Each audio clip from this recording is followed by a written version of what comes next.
Okay, another quick intro for you today. As I've mentioned in the last couple of videos, I'm tying some quick flies, getting ready for my upcoming fishing trip. And this one, I get to kill two birds with one stone.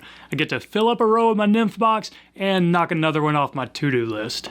So this pattern comes to us from Layton Marvin of Pennsylvania. And if you're wondering if he can fish, oh yeah, he can fish. Take a look at this steelhead he sent me a picture of last year. But today's fly, it's a standard all-purpose trout nymph. He calls it his Marabou Slammer. And I think that's a great name for a fly.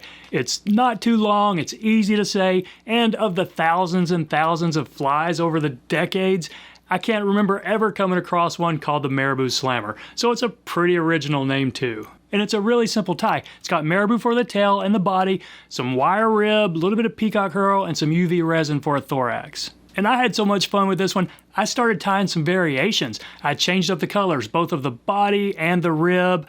I skipped the Wingcase on a couple of them, added a bead, then added different color beads. And after his original pattern, one of the cooler ones I think I came up with was a black body with a green bead and a green rib. So this pattern, it is very versatile, and you know it's going to be a fish catcher.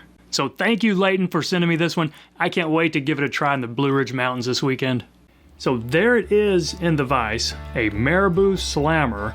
Now I'm going to tie several of these tonight. I'm going to go with some blacks and a ginger, and then this brown color right here. And this is a size 14. I would say common sizes or good sizes for this would be as big as a 12 down to an 18. And that's a 1X short curved shank hook. And I am going to put some weight on it, about 8 or 9 wraps of 015.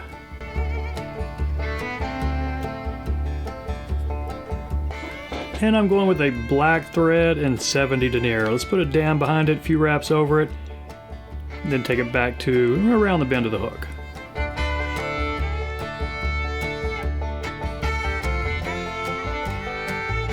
Now I am going to rib it with, this is a size Brassie, and I'm using a hot yellow. I think any contrasting colors with your body is going to work just great right here. And for the tail and the body, just take a big clump of marabou, but I'm only going to pull off some of the side feathers. So after you got a, fairly small clump and then maybe pinched off some of those ends, I do need to back my thread up just a little here. There we go.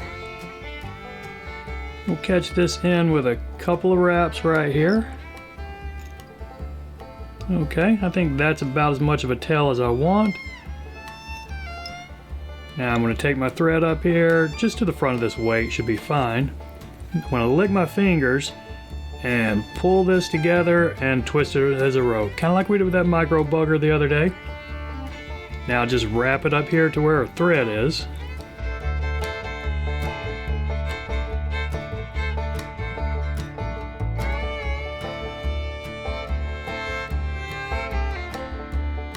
Alright, now that's a little bit buggy. I'm going to spend a few wraps just flattening this area out, because we do have a Wingcase and some peacock herl we're going to put up here in just a second.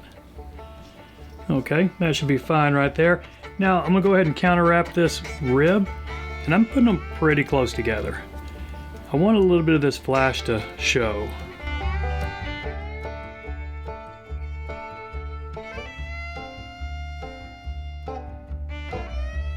Okay, when you've secured that, go ahead and spin this off.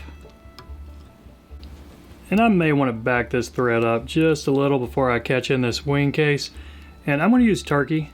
That's what Layton said he used, but I think any feather is going to work here. You could use duck or goose. Turkey certainly works. You could use pheasant tail. So let's back it up just a little bit right here. And this is really just going to give us a base to put our UV resin down. Okay, a few extra wraps just to clean this up. Now let's catch in some peacock herl.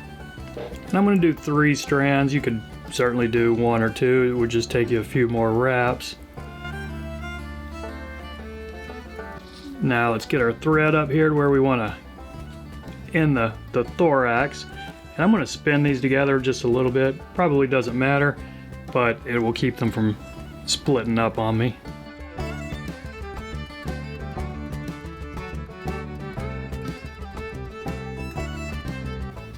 And I need to be a little careful. I'm starting to crowd my eye right there. We'll see if we're gonna be okay. So just flip this over, and don't worry if they split up on you. Again, we're gonna put some nice hard UV resin on it.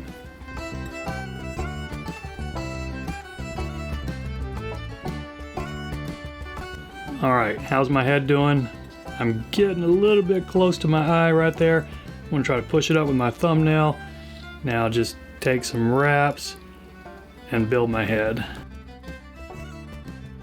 Okay, I think I'm gonna be able to get my tippet through there, so I'm okay with that.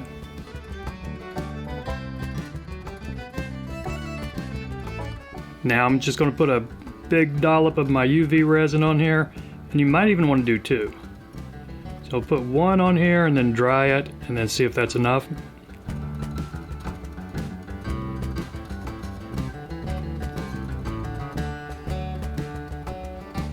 Let's go just a little bit more, but you do want to be careful and try not to get it all on this peacock herl. It'll make a little bit of a mess. And I might have just gotten a little too much on there. Let's see if I can pull some of that back off.